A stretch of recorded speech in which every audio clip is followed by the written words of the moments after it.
We have decided to change Montenegro because citizens of this country deserve to live in a free and democratic country.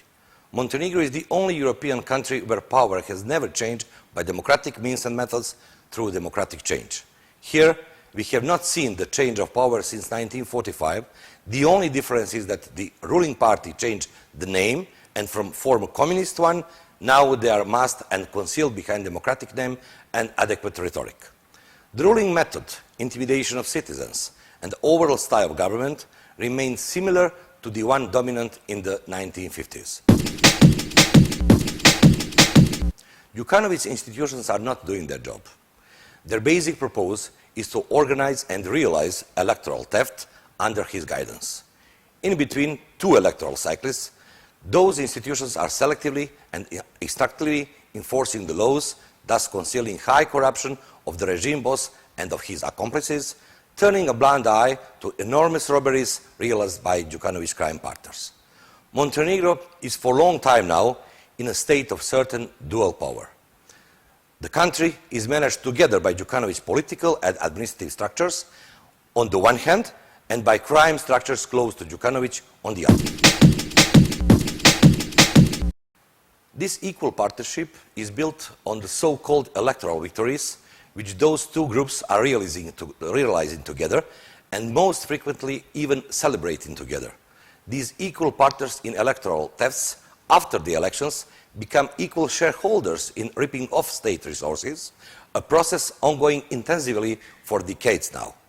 This state of dual power I was talking about, this political mafiosi marriage made in Montenegro, that is the key reason for tremendous instability of Montenegro as a country. Our request for free elections and formation of transitional government is the step in the direction of stabilization of our shaken country. We have decided to use non-institutional means in order to achieve this political objective. That is why we invited Montenegrin citizens to our democratic rebellion. Somebody must stop this regime's dangerous project, because otherwise even the descendants of deprived and ripped off citizens will be servants to descendants of today's potentates. As the strongest and the best organized opposition political alliance, we believe that we have been called upon to confront this regime. Even in the past, there were hungry people in Montenegro, but they have never seen such wantonly rolling, brutal bestiality and licentious wastefulness of the rich few as they are seeing now. Bearing in mind the fact that this misfortunate and humiliated majority knows only too well how the ruling class acquired their wealth through robbery and theft of our common assets, who equally belong to all, then the request for urgent correction of this injustice is quite expected and justified.